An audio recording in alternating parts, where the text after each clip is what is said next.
is everything I could want from a personality perspective. However, we do have a little bit of a problem because he has a micro penis, I think. I'm still going to stick by what I always say, that it's really not about your penis size. The challenge is somebody who isn't willing to communicate about your sex life. You're listening to Sex with Emily. I'm Dr. Emily, and I'm here to help you prioritize your pleasure and liberate the conversation around sex. So you want sex all the time, but your partner, not so much. Well, not to worry. Today's Hotline Calls episode takes a look at mismatched sex drives and what might actually be behind them. We also dive into penis size, pleasure, and communication because there's so many ways to enjoy a penis. But first, you got to talk about what you both want. We also tackle a case of sexsomnia, like having sex in your sleep, and how to make eye contact during sex when you're awake.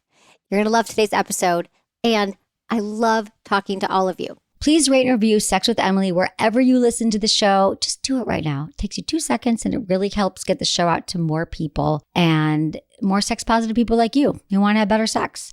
You can also find me on all social media at Sex with Emily. If you're there, I'm there. Check out my new articles, Is My Vagina Normal? And How to Have an A-Spot Orgasm. They're up on sexwithemily.com. Also, don't forget to sign up for my emails. You can find the link in the show notes. All right, everyone, enjoy this episode. I asked my Sex with Emily audience their most embarrassing penis questions, and one that kept coming up was, how can I increase my ejaculation? Helped by the ever-growing popularity of the money shot in pornography, semen volume seems to be a conversation growing in popularity. So can you really increase your load? Well, the answer is yes. You've got to get your hands on Popstar's volume and taste enhancers. These supplements help build up semen and increase ejaculatory volume. Not to mention, there's an added bonus of improved semen taste. We've all heard that age-old rumor to eat pineapple to taste better. Well, this supplement actually uses the bromelain from pineapple along with zinc and L-arginine to improve your overall taste in 2 to 3 weeks. This product was created by 2 of the country's leading men's sexual health physicians, so you're in good hands. Popstar is all-natural, high-quality, vegan, and non-GMO, made from the best ingredients and scientifically proven to work. Plus, I've got you guys with a discount code. You can save 20% with code Emily at popstarlabs.com/Emily. That's popstarlabs.com/Emily. popstarlabs.com/Emily. Use code Emily at checkout. By now, you've probably heard my magic wand story. It's a brand that's been part of my personal journey for more than 20 years. But no matter how many times I sing Magic Wand's praises, I'll never be able to fully capture the story of this incredible brand. Well, now journalist and author Kate Sloan just completed a limited audio series documenting the history and impact that Magic Wand has created over the last 56 years. It's called Making Magic, and the series chronicles Magic Wand's incredible brand story through interviews with nearly 40 experts, performers, business owners, educators, and fans. So I got a sneak preview of this series, and what I loved is that Kate weaves together snippets from all their interviews into this amazing story arc. She covers Magic Wand's journey from appliance store massager to its legendary influence on culture and sexual independence, and it's all just fascinating. The first episodes of Making Magic are available now at makingmagicseries.com or on all popular podcast platforms. Just search for Making Magic or visit makingmagicseries.com today. We have Rachel, 32, in Colorado. Hi, Rachel. Hi, Emily. How are you? I'm good. How are you? This I'm is so good. cool. I love what you do. Thank you. How can I help you? I have a higher libido than my partner. And for me, it's really hurtful to ask for sex or try to initiate and to be told no, for whatever reason, I'm too tired or what have you. And that said, the sex is great. It's really incredible. And I think, part of it is he's a little bit older than I am. And I'm kind of in my sexual prime at 32. And I understand late 20s to mid-late 30s is that peak for women. And he's 41 and he's also on depression medication. So that's an aspect of it. So lots of factors, but at a high level, but the difference in libido is what I wanted to chat about. Yeah, that is a big one. And they often say, yeah, you're in your late 20s, early 30s, late 30s is when you have a high sex drive. It varies from person to person. But you know yourself. This is where you are. And his libido isn't matching yours. That's what's going on right now. And you have been with him for 6 months, you said? 6 months. Yeah. We were friends for a couple years and we're actually long distance. So when you do see each other, because usually a lot of times long distance is like, we are together for a weekend or a week and we're having sex the whole time, I know. Have you talked to him about it? Definitely. I mean, the communication is so good. In the beginning of the relationship, he was like, ideally, like he really was interested in starting to talk about sex pretty quickly. Great. Initially, I was a little bit resistant because I was like, I really want to like develop the emotional piece of the relationship before we go there. But yeah, I mean, he asked me like, how often would you want to have sex? And I told him like every day when we're together. And he was like, really? That's not what I've, known before. At the time, he seemed like on board for that. And like, but then, when we've been together, it's like I'm wanting it just about every day. And he's maybe like 4 times a week or so. So there's a bit of discrepancy there. Okay, let's go to what when you are having sex, those 4 days. How is it? It's great. Yeah. Okay. Yeah. And I told him at one point a couple months ago, like, I feel like I'm having a sexual awakening right now. Like, I had kind of squirted before we got together, but like with him, like, I squirt just about every time. And like, I tried anal with him for the first time because he's super into it and I am obsessed with it. Great. Yeah. The sex is amazing. And what's something that's really important for me is I hate the monotony of sexuality, which I've had with some partners before, where we get into a rut and it's like the same thing over and over again. And I've expressed this to him, like, I want to be trying new things constantly, like, and he's super down for that. And we talk about different fantasies we have. That's exciting. So the sex is great. He's open to variety. He's open to talking about it and trying things out. So then I'm just kind of narrowing down here. So it's really just that you want it 7 times a week and he wants it 4. Mm-hmm. And he and I have kind of talked through this and we found a little bit of a resolution with it, but still working through like, how do I initiate something and be okay with being told no? And what can I do for my pleasure and not like depending on him for my pleasure? Right. So that's interesting. Do you pleasure yourself, masturbate? I do. Yeah. Yeah. I really need that emotional connection. Like that. Like I just recently heard the term maybe on this podcast, demisexual, where like that emotional piece is like, connection. Yeah, I get super turned on with like vulnerability and like really that deep connection. And so often like when I do masturbate, like I think of him and like us together. And so are there other ways that you could feel intimate with him? Is it really just about the penetration? Like what if you're close together, you're intimate, or you gave each other massages, or you watched porn together and it was mutual masturbation, so he's next to you but he doesn't really have, maybe he could just use his hands, or there's other ways to play on those days that you guys could explore, that you could be intimate without the actual penetration. That is another way to look at it, because I think that sometimes sex is so focused on that it's just penetration and that's sex, but there's so many other ways to define it. Maybe he's telling you what to do and he's dominant and you're laying back if that's one of your fantasies, and he's telling you what toy to use or what position to get in. And that could be hot, but he's not really doing anything. I don't know what level of no he's at, if he's like 4 days a week and I'm out, or if he would still be open to expanding your definition of sex and connection. I definitely think that's something for me to think about and kind of talk through a bit more with him. Like, what else can we do that's not the whole ordeal of like the foreplay and the penetration and the after sex? It's a lot, so that I would definitely talk to him about that, because he sounds like he's open. But the other part that I would drill down to now is that you feel rejected when he doesn't want sex. So it's like almost like you're taking that to mean that part of you isn't lovable or worthy, or he's going to reject you. Like it feels unsafe. I don't want to put words in your mouth. Yeah, I take it personally. Yeah. You take it personally. So that might be something to look at too, because if this is going to be your partner, or with any partner, is that something that's familiar to you? Has that happened in other areas in this relationship or other areas in your life? Oh, where you yeah. feel rejected. Okay. Hmm. So sometimes these are the patterns that it's not. So in this case, it's not really about the sex, is what I'm Hmm. hearing. It's Hmm. more about, because I'm like, you guys are well matched. Like, I want to clone what you've told me and tell everyone to be. But it's more like, to me, it's more about your own feeling of self worth and Yeah. feeling like it's okay if someone, even if someone says no to you or rejects you, that you're still lovable and Hmm. okay. And Yeah. it doesn't have to take you down. Yeah, exactly. Like not depending on my partner to like feel sexy, desirable, valuable. Like, yeah, it's that validation seeking definitely is like one of my core Yeah. issues for sure. Okay. Yeah. Hmm.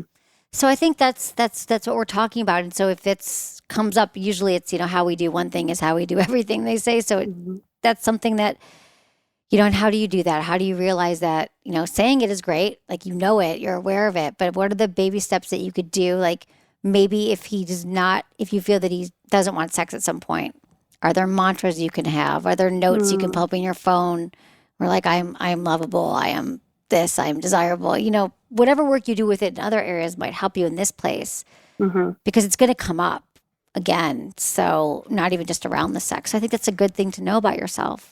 We have to fill our own cups up, Yeah, our own definitely. love tank. Yeah.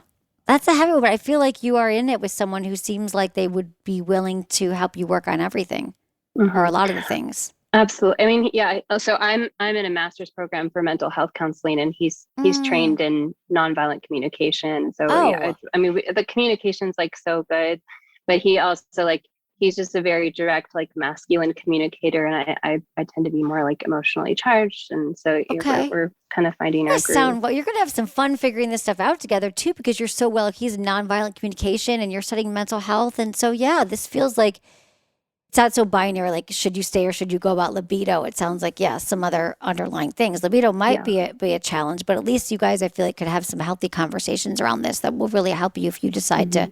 stay together and work on it or not. It sounds like you're Yeah. both ready to do that kind of work. Yeah. So for me, yeah, it's really the like inner work. And I really liked what you talked about in terms of like exploring different ways to be sexual together without it having to be like a commitment with like the penetration specifically. Right. Because our partners just aren't always going to be available, or they're not Hmm. always going to be on board for what we are, whether it's talking about where we want to go for dinner or what kind of sex we want to have. And so, how do we still self soothe? Yeah, good. Yeah. Yeah. I'm glad this was helpful. It was really Yeah. good I to feel like talk to you. yeah, thank you so much. I feel like I came away with some good takeaways. So I appreciate it. Yeah, of course. I'm here for you. I'll be All around. right. Let me know how it goes. Thanks, Emily. Thank Appreciate it. you. Sometimes it's really not about the sex. Sometimes it is about the sex. But when it's not about the sex, or we can see different patterns in our life, we're repeating ourselves, or there are certain lessons to learn. I think we got to stop and go, what can I learn here? Where else am I doing this, and how can I change it? Because sometimes how we do one thing is how we do everything. Where else do you feel not loved, or that you're not heard, or people aren't seeing you, or whatever your pattern is? Typically, you can find that in other areas of your life and figure out ways to, at the end of the day, fill up your own love cup first. We got Alyssa, female, 28 in California. Hi, Dr. Emily. How are you? I'm good. How are you? Thanks so much for calling in. Thank you so much for having me. Before I ask my question, I just want to thank you so much for this show. You've really helped me become more confident in my body and with sex, and this has really changed my life. And I'm so excited to be talking to you today. So thank you so much for Thank taking you. my call. Thank you so much. So I recently started dating this wonderful guy. He's everything I could want from a personality perspective. However, we do have a little bit of a problem because he has a micro penis, I think. So it's about 2.5 inches when it's erect, and penetration has been my favorite aspect of sex because I really like the connection of it. And I don't know what we can do to make it better or if it's worth working through because everything else is there, but sex is such a huge part of a relationship. So I'm not really sure how to handle this because I listened to the Matthew Hussey episode about the 1 day wager, and right now I'm waiting for one day the sex will get better. And right now it's just not there. So do I wait it out and do I? How long have you been with them? 3 months now. Okay. I mean, if you would be okay with using a dildo or a strap on, where he would have a strap on and you could put a dildo inside Yeah. of it. a penis extender or him using a toy on you. There are workarounds. But it's been 3 months. Is it something that you guys talk about? He shuts down when we talk about it. So I don't know if Ah, it's coming from an insecurity perspective, and I don't want to make him feel uncomfortable with his body. So I don't even know how to approach that with him. probably, I'm sure if he's never talked about it, there probably is a little bit of challenge around it because I get it. I mean, there are positions, that you could do with a smaller, penis, doggy style positions you can do. Like if you are sitting kind of more with your butt in the air and your hands are down, or you could do with you sitting on his lap and then you could be like holding you closer. I mean, there's some workarounds, but that's what it's going to be. Are you looking to get married right now and to commit and to find your person? I'm inching towards that. It's definitely about finding the right person, and like I said, everything else is there, but the sex is not. And I don't know how important it is, or should be. Yeah. Have you had sex in the past that was really satisfying in a different way? Yeah, yeah. This is just not satisfying. And I'm willing to work with him, but it's hard to talk to somebody that doesn't want to talk to you. But he's That great is at really tough, communicating about everything else except for. except for this. Well, because that is so deeply personal and so deeply challenging.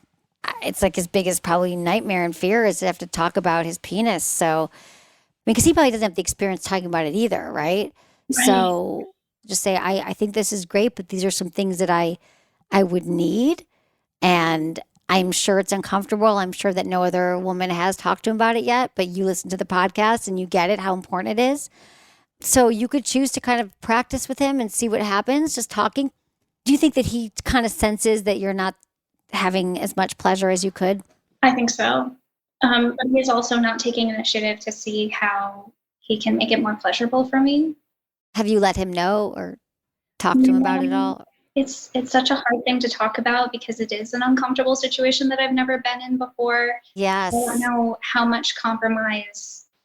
And it's been 3 months. Yeah. So it's still new, but Are you guys committed? yeah. I think you have to have a conversation with him because you seem like a really nice, caring person with a really big heart, and you could practice, you could write it out. But I think just saying like, let's talk about our sex life. Like, here's some things that if you think about it, it's about the size, but it's also perhaps about having pleasure. Like a partner who maybe has erectile dysfunction wouldn't be able to please a partner. A partner won't go down on a vulva because they don't like vulvas, or there's always something that's going to come up. And so for you to say this is what I would need to feel the most aroused, it's okay to tell them. It's okay to say this is what I need. I need some kind of penetrative feeling inside of me to feel my most pleasure. And so here's some ideas. Here's some things we could work on and see what he says. I And I like think it would that. be great practice for you. Okay, Thank you. good. Of course. Thank you for calling in about this. I want to know how it goes. I'll definitely let you know. But thank Okay. you. I like your perspective on compromise. What you got to do? Compromise and practice getting your needs met. Thank you so much, Dr. Emily. Of course. Thank you. Have a great night. Bye. So, you guys, here's the thing. I'm still going to stick by what I always say that it's really not about your penis size. That's not the challenge. The challenge is somebody who isn't willing to communicate about your sex life. Like they're not willing to find out what you actually need to be turned on, what makes a good sex life. Are there other, because there are so many other ways you can satisfy a partner with your hands, with your mouth, with toys. But a partner that just stays mute to communicating about sex, I believe isn't a partner for anybody who has a growth mindset and wants everyone in the relationship to have the most sexual satisfaction and pleasure. Talk about these things. Communication matters, not so much the size. Okay, we'll be right back after a short break from our sponsors. But first, Promescent. One of the most common questions I receive from my male listeners is, how do I last longer in bed? Now, there are lots of different techniques that I recommend, including different sex positions, the start-stop technique, and Kegel exercises. However, a quick and easy step you can take for immediate results is a delay spray. The top delay spray on the market is Promescent. Whether you struggle with premature ejaculation, or you just want to try edging, or you just want a longer masturbation session, Promescent is for you. Promescent can numb the sensitivity just enough to extend your performance without reducing pleasure. This spray can help penis owners last up to 64% longer in bed. That's a lot longer. Also, not to worry, your product will not transfer to your partner. However, if you are someone with a vulva who'd like to benefit from more sensitivity during sex, Promescent also offers an incredible warming arousal gel, which just heightens all of those feel-good sensations. You just rub it on your vulva a few minutes before sexual activity, and you just feel these tingly sensations that are just incredible. Visit promescent.com/Emily for 15% off your purchase with free shipping, 60-day money-back guarantee, and discreet delivery. That's promescent.com/Emily, or click the link in the show notes. Try it today. What are you waiting for?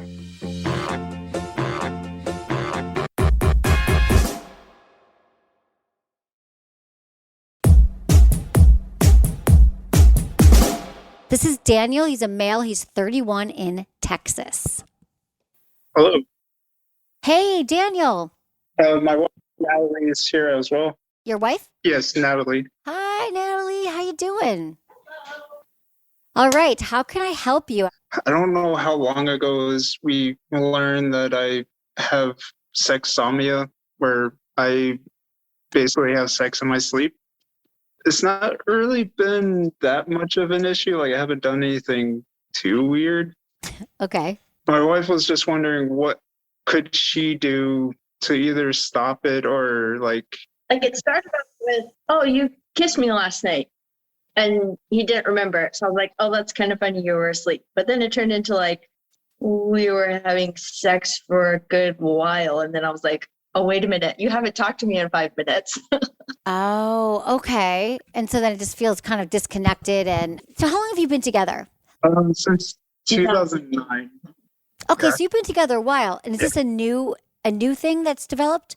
Well, we only learned of it because I told her about a dream I had where I was like almost playing a video game of fingering and that I was about to level up or something. And then she said, oh yeah, you actually did that. That might have been a year or so ago. And then it's Okay. not consistent at all. Like, I don't know what triggers it or anything. It's just Has anything changed? Are you taking medication? no medication, nothing. We have a 2-year-old and a 3-year-old. That's a big change. Yeah. I would say that is a change. I guess, yeah, it'd be only I'm more mentally tired than usual, but that's I guess Okay. the only difference I noticed. And how often is this happening? Definitely not regular, but maybe it's happened 5 times in Okay. I don't know, a year and a half. Okay. Is it scary for you when it happens? Well, I guess the very last time that it happened, yeah, I definitely just didn't feel that great about it. But I just stopped. And Okay. And then I think also- turning on the light woke him up.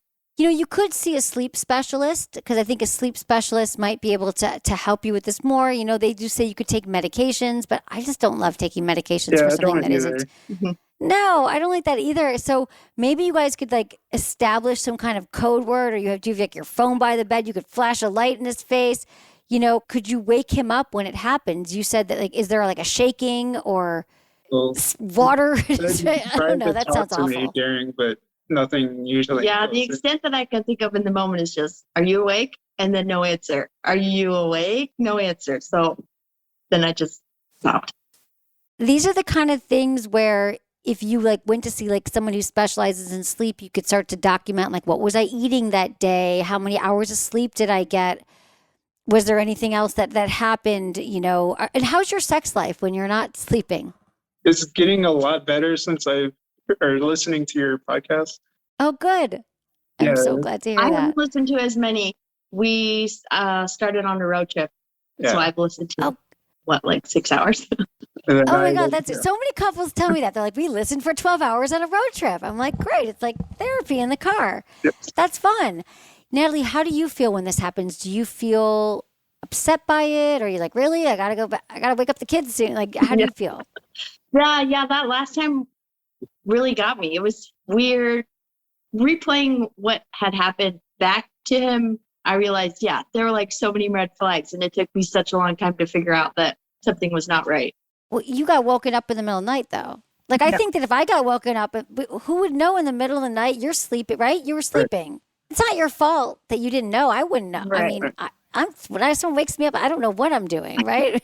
I could do the same thing. That's why Yeah. we don't really know when it started, because it could have been years of happening that. Well, you would know though, Natalie, right? If it's been happening for a while. Yeah. Or do you think, oh, all those times we had sex, because you do have sex when you're not sleeping, Yeah. right? So Yes. you kind of know the difference. Yeah. I think you also say I'm different, that I'm like more rough, or I do things that I normally don't do. Yeah. Like, not say anything. He doesn't say anything. Yeah, I'm usually more vocal and like talking to her, Yeah. making sure she's enjoying it and whatever. But yeah, I guess I don't talk in my sleep. So if it's something that you're afraid of, I would definitely talk to like a specialist who could track it for you and kind of figure out, they don't really know why people have this, Right. and I did, they don't. Parasomnia, sexsomnia. Yeah. Is there something that would wake him up? The last time it happened, she turned on the bathroom light. That's woke me up, because she never like usually gets up in the middle of the night. So plus I'm like hyper aware of the kids being awake. That wakes me up, like just like something out of the normal. But I do have an alarm clock that has a bright light on it that you just have to hit a button and it turns on. So you think that would wake you up if she tapped that button and the light went in your face? Is that something that you, Natalie, could kind of figure out to do if that happens? It'd be worth a try. But Try it, and then you guys could kind of figure out, what were we doing last night? What time did we go to bed? You could start tracking it on your own. right. One time I had a class, I had to write down my dreams, and I was like, I never remember my dreams. And then once we had to do it, it's like I remembered my dreams. It became part of it. So now that we're talking about this together, I feel like we kind of have a plan now, Right. and you'll be able to discern it right away. I'm more worried I'm going to do something that's not like, we don't do anal, but I'm afraid that my sleep side would do that. I mean, Natalie, do you have any fear around that? No, because I think even in our awake sex, we're always working on that communication. We're not like constantly talking to each other every second, but like checking in and stopping for a loo break or. I think that she'd be able to stop you before you went in for something painful. Sounds like you guys are on the same page here. Yeah. You got this. I'm not really worried about it. Maybe you could just update me and let me know when it happens again and start to just write it down and track it. Okay. Okay? All right. Thank you for listening and for being a part of the show. I appreciate it. Thank you. Sexsomnia. Now, not that I've been with partners who wake up and have sex, and it's not this isn't something that I haven't heard about before, but usually we know. We know when someone's doing it, we can kind of tell. But in this case, not so much. So I think if it is something that you have some fear around, there are sleep specialists. We did a great show with Michael Bruce, Dr. Bruce. You can check out that episode. I love that the couple that they're listening to the podcast together, you guys. I can't recommend it to couples enough. I know it's been really helpful for so many couples over the years. And I just appreciate everyone calling in and being real. And I love talking to couples. So please, if there's a couple that want to call in, I am here for it. Okay, we have A. She's a female and she's 28 years old. Hi, Hi, how are you? I'm good. It's so fun to see you and talk to you, and thank you for your podcast. Of course, I'm here for you. How can I help? What's going on? So I've been sort of sexually active before, like with hand jobs and low jobs and all that fun stuff, but I've never actually had penetrative sex. Okay. I've also realized this year why I've kind of stopped myself from that. So like it's been a huge relief to kind of find out.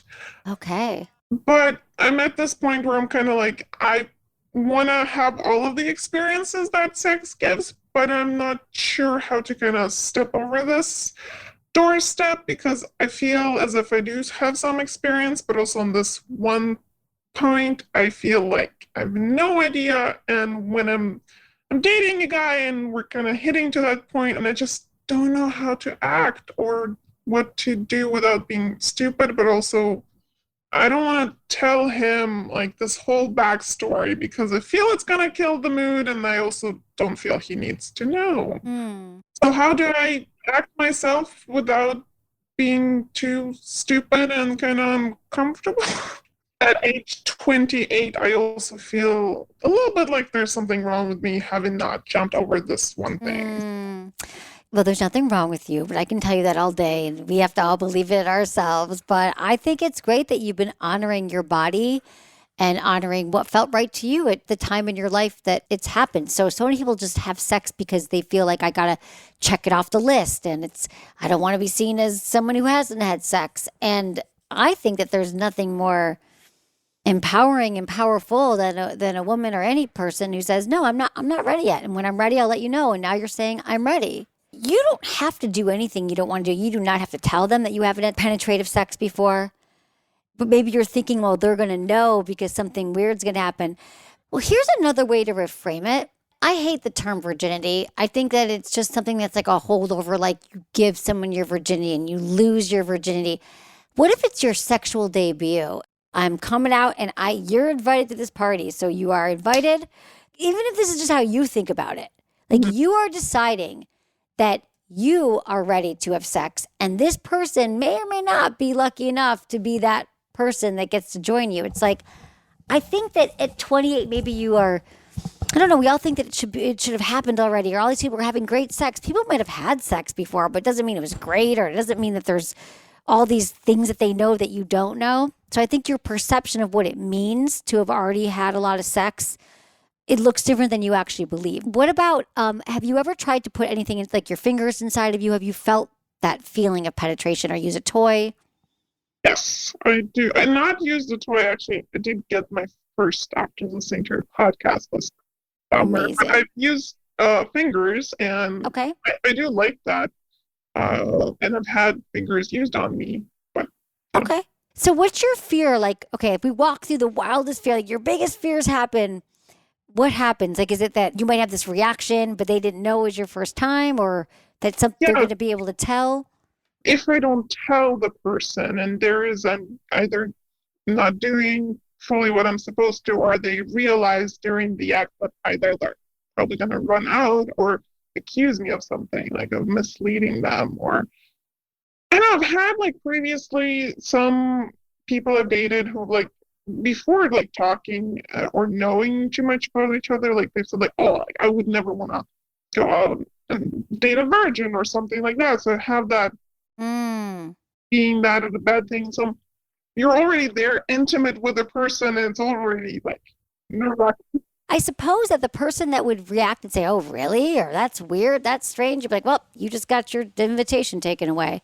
But the person that's like, yeah, oh, wow, okay, that sounds really cool. I'd love to be a part of that.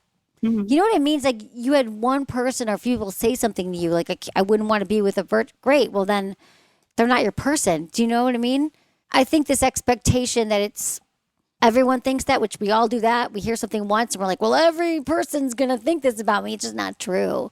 Because you'll find a kind, open, passionate lover who says, okay, all right, well, thanks for telling me. Let's make this great for you. And I would want that for you.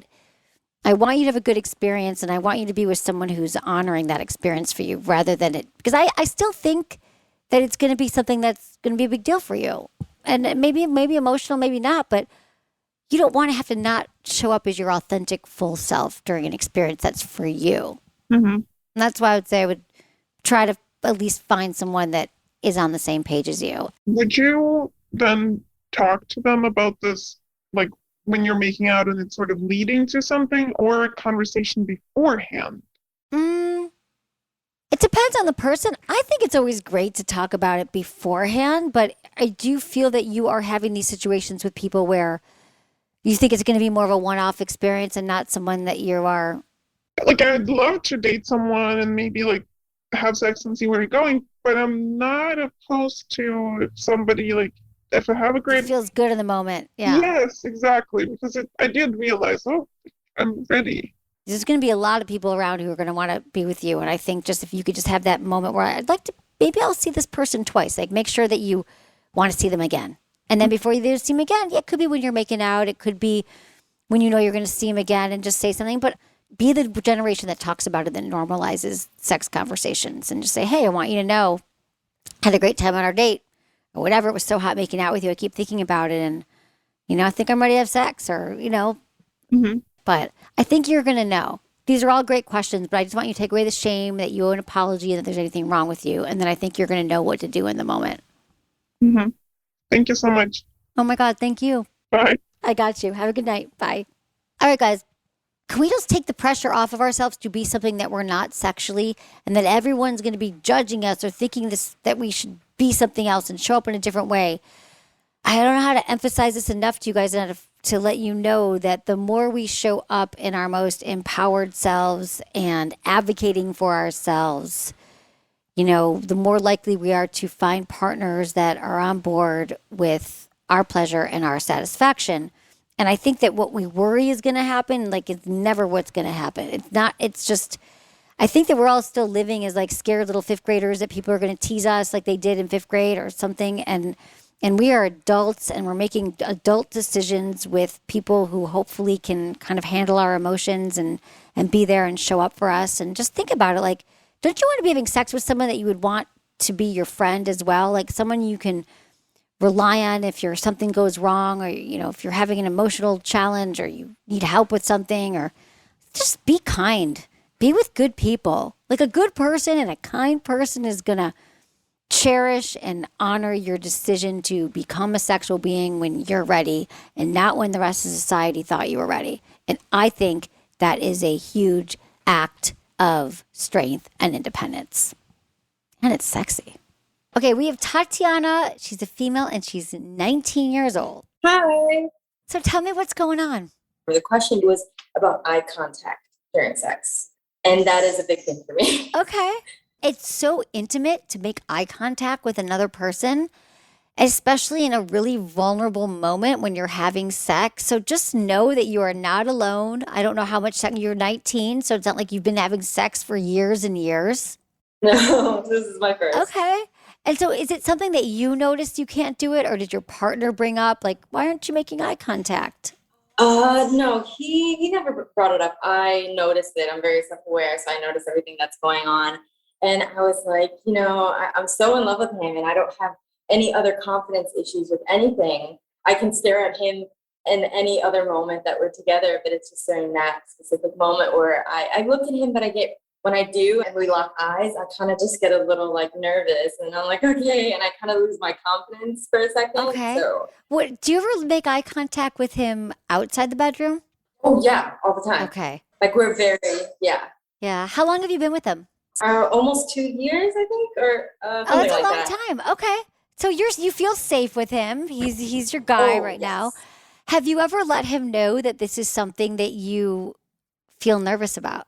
I don't think I've actually like addressed it to him. I think in the moment I've been a little like giggly, or he sees that I get a little awkward, but I know he finds that really cute, like my innocence and just how I get a little like caught off guard. Right. But I don't think I've actually been like, hey, I have trouble looking at you while we have sex.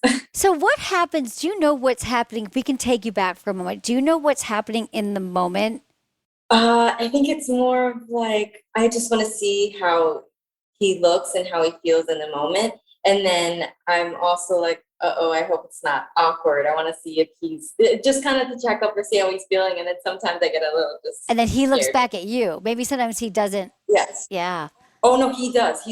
And I can see him looking at me from my like peripheral vision, or when I'm not looking at him, I could see him looking at me like the whole time. I think he has very intense. He maintains intense eye contact with me, and I see that, and I know it. So I think that makes me more intimidated. Confidence is not a place that you arrive. You don't just become confident one day and then it clicks and you never have to work on your self-esteem again. I mean, I have days, moments where I'm like, oh, that wasn't a confident moment. So it sounds like though you are someone who's confident in a lot of situations, but maybe in this situation you get a little bit more insecure or intimidated, Maybe you could tell him and say, you know what? I've noticed this thing happens, that when we're having sex and we're intimate, I always want to look at you and I look away. Because sometimes when we call it out, like you could be having sex, you could look away and he could be like, look at me. If he sticks with you in that moment, and even if you look away again, you kind of take away the individual experience that you're having around it. It becomes about both of you, which that's the thing about eye contact. I think there's like a knowing when you really do connect with someone that's like, this is our moment. And so he wants to have that with you. And then there's something that's happening. We don't know what, you're like, this moment is too much for me. But yet in all other ways, you're really committed to him, it sounds like. Oh, absolutely. So instead of it being something that you're struggling with on your own, you could take the power away from it, or the charge, by talking to him about it. I can definitely talk to him about anything. And I have before. I guess I just haven't with this. I don't know why. I guess I've just been trying to work on it on my own. Or I'm like, okay, I know I can kind of do this. But I think maybe it's getting better, but I still get kind of giggly. Or when I look too much at him, I kind of get a little just like, I kind of just, You could also, get a little. yeah. I mean, but see, that happens sometimes. I mean, that just means that you're still, into him, or it's bringing something up for you. There's also great practices you could practice looking at each other when you're not having sex.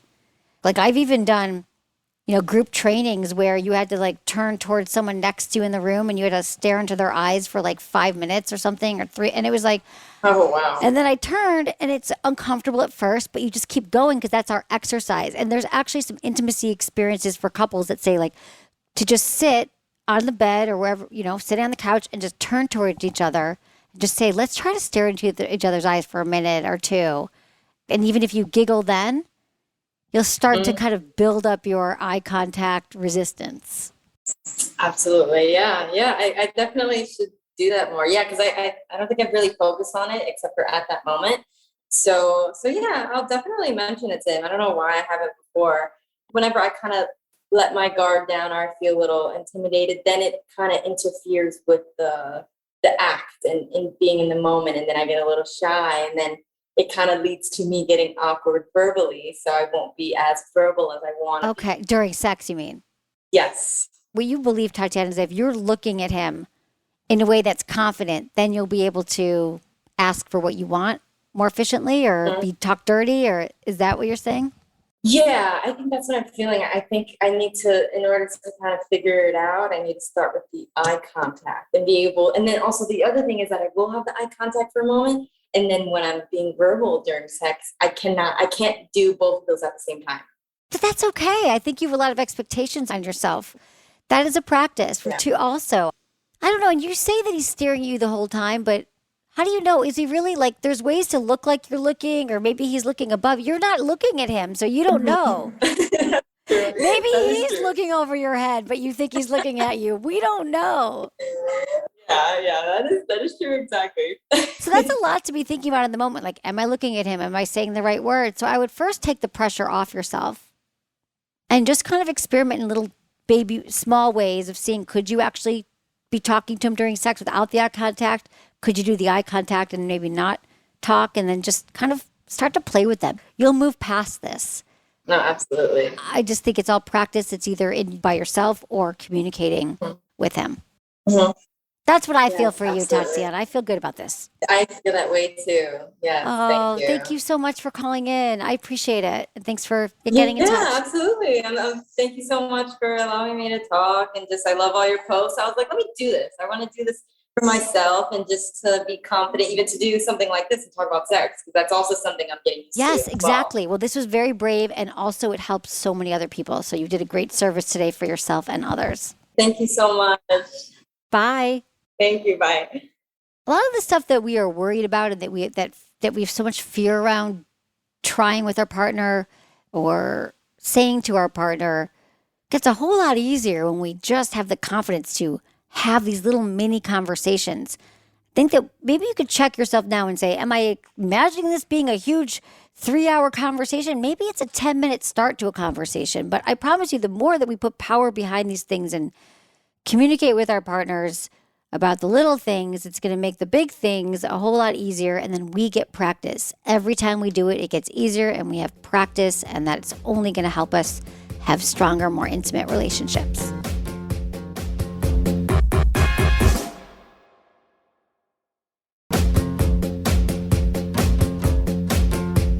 That's it for today's episode. See you on Tuesday. Thanks for listening to Sex with Emily, and be sure to like, subscribe, and give us a review wherever you listen to the podcast, and share this with a friend or partner. You can find me on Instagram, YouTube, TikTok, Twitter, or X, and Facebook. It's all at Sex with Emily. Oh, and I've been told I give really good email, so sign up on sexwithemily.com, and while you're there, check out my free guides and articles for more ways to prioritize your pleasure. And if you'd like to ask me about your sex life, dating, or relationships, call my hotline, 559-TALK-SEX. That's 559-825-5739, or just go to sexwithemily.com/askemily. Was it good for you?